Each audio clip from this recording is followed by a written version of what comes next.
Marco के सामने बोले गए हर शब्द का हिसाब रखना होगा। મલયાલમ ફિલ્મ માર્કો કેરળમાં જ નહીં દુનિયાભરમાં ધૂમ મચાવી રહી છે। આ ફિલ્મના હીરો ઉન્ની મુકુંદન છે, જે 23 વર્ષ ગુજરાતના અમદાવાદમાં રહ્યા। અમે ઉન્ની સાથે ફોન પર વાત કરી અને તેમને જૂના દિવસો યાદ કર્યા।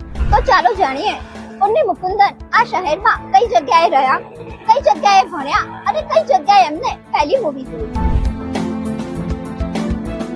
અમે ઉન્ની સાથે ફોન પર વાત કરી તો તેમણે જણાવ્યું કે તેઓ નરેશ કનોડિયા અને રોમા માણેકની ફિલ્મો જોઈને મોટા થયા છે।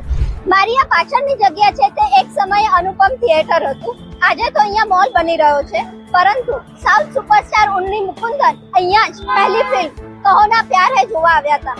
આ ફિલ્મ જોયા બાદ જ ઉન્ની મુકુંદનને એક્ટિંગ આખો વિડિયો જોવા માટે ડાઉનલોડ કરો દિવ્ય ભાસ્કર એપ।